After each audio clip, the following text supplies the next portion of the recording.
અત્યારે કેસર કેરીની કેસર કેરીની સિઝન આમ તો જોઈએ તો છેલ્લા ફેઝમાં આવેલી છે. હવે વધીને 15 થી 20 દિવસ કેસર કેરીની સિઝન ચાલે એવું વર્તાઈ રહ્યું છે.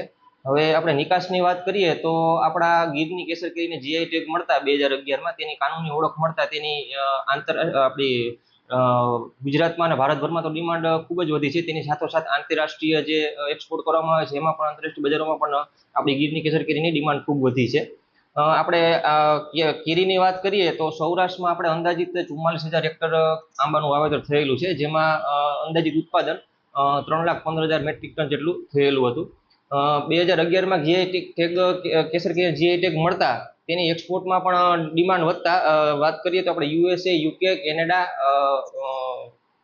યુરોપિયન યુનિયન્સની કન્ટ્રીઝ અને ગલ્ફની કન્ટ્રીઝ અને મિડલ ઈસ્ટની કન્ટ્રીમાં પણ છેલ્લા 5 વર્ષમાં ટોટલ 3,000 મેટ્રિક ટન કેરી નિકાસ કરવામાં આવી છે, જેમાં ગત સિઝનની વાત કરીએ તો કુલ 856 મેટ્રિક ટનની નિકાસ થઈ હતી અને ચાલુ સિઝનમાં કુલ 550 મેટ્રિક ટનની નિકાસ થઈ છે અને હજુ પણ 15 થી 20 દિવસ નિકાસ થાય એવી શક્યતા વર્તાઈ રહી છે.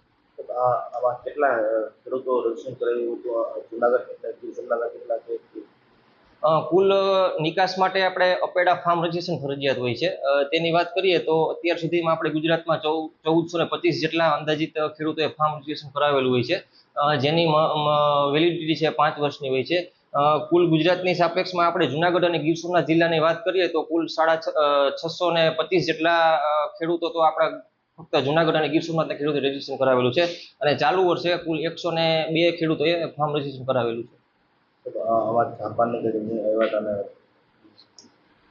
હવે જાપાનની દેશમાં આપણે જો નિકાસ કરવી હોય તો તેમાં એક વેપાર હીટ ટ્રીટમેન્ટ કરી અને એની એક પ્રક્રિયા કરીને પાસ કરીને પછી એક્સપોર્ટ કરવામાં આવતી હોય છે, પરંતુ અમુક કારણોસર આ જે વેપાર હીટ ટ્રીટમેન્ટની પ્રક્રિયામાં ખરી ન ઉતરતા આ વખતે જાપાન દેશમાં નિકાસની બંધ કરવામાં આવેલું છે. તેની સામે જ્યારે સિંગાપુરમાં જે કન્ટેનર ગયું હતું તેની ડિમાન્ડ વધતા ત્યાં અમુક જ સમયમાં તમામ કેરીઓનું વેચાણ પૂરું થઈ ગયેલું હતું અને ડિમાન્ડ પણ વધી છે. યુદ્ધને કારણે બહુ ખાસી એટલી અસર નથી. મિડલ ઈસ્ટમાં અને ગલ્ફની કન્ટ્રીઝમાં કેરીની નિકાસ ચાલુ જ છે. દુબઈ, કતાર, ઓમાન અને મિડલ ઈસ્ટના જે કંઈ કન્ટ્રીઝ છે તેમાં આપણી ગીરની કેસરની નિકાસ થાય છે. થોડાક ટ્રેડ ચાર્જ વધેલા હોય તેના લીધે કેરી જે આપણી કોઈ માની લો કે કસ્ટમર 3 બોક્સ લેતા હોય તો તેની જગ્યાએ 2 બોક્સ કે 1 બોક્સ લે છે. ત્યારે જ ન્યૂઝરૂમ ગુજરાતની યુટ્યુબ ચેનલને સબસ્ક્રાઇબ કરો અને ઇન્સ્ટાગ્રામ અને ફેસબુક પર ફોલો કરો. અપડેટ રહો, સત્યની સાથે રહો.